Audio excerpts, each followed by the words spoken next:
So now I have sewn the lining to all the pieces. So now it's time to sew them together. And I do that with invisible stitch from the right side. So you have the lining against the lining.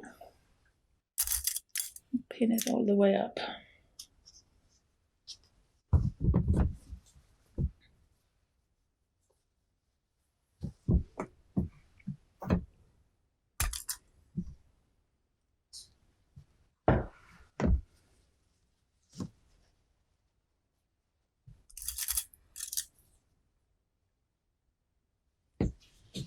For this seam, since there's only one seam really that keeps the different pieces together, then you need a very strong thread.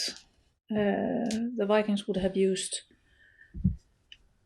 a strong spun wool, but there's also found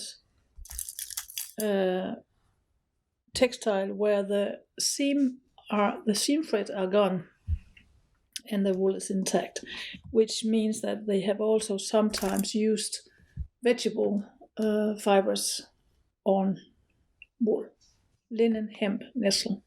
But you need a strong thread, and the only strong thread I have is common sewing thread, thick. So that's what I will use here. You will not see the thread at all. It is invisible seam with invisible thread. So I started with 3 seams, 3 strips on top of each other, and then I go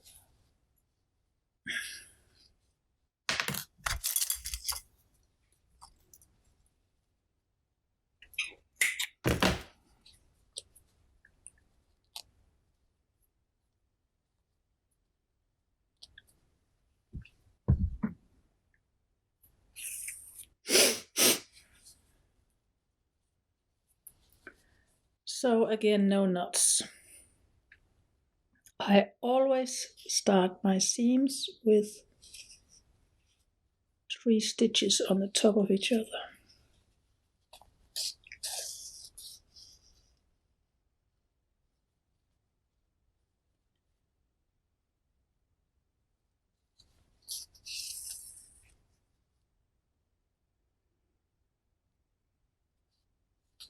So.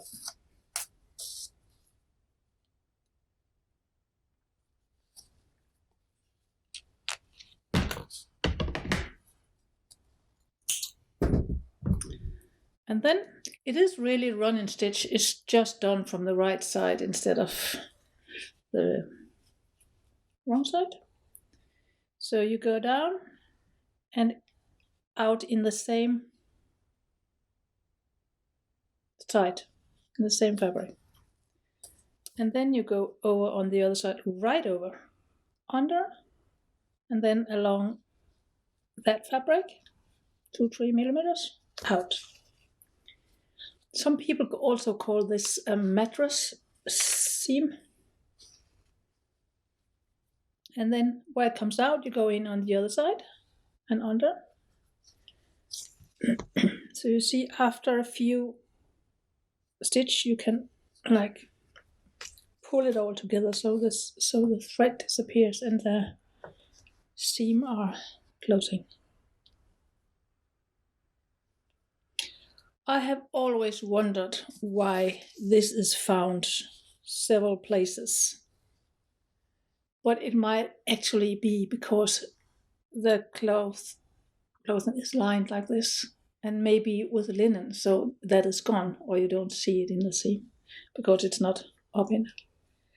So that might be a reason why this seam is used. So now you see they are lying, duk, duk, duk, duk, and if I pull now, they close. I get this nice little structures, run and stitch yarn. So now I will do that on the whole body and come back to you tomorrow, I guess.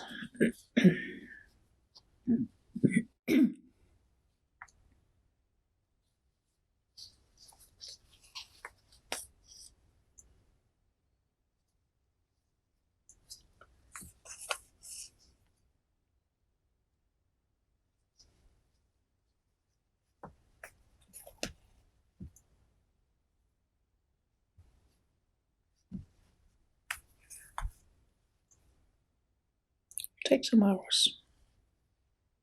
Many hours.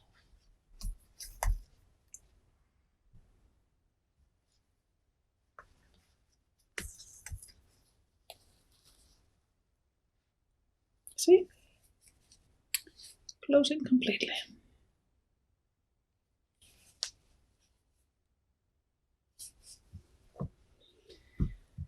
To be continued.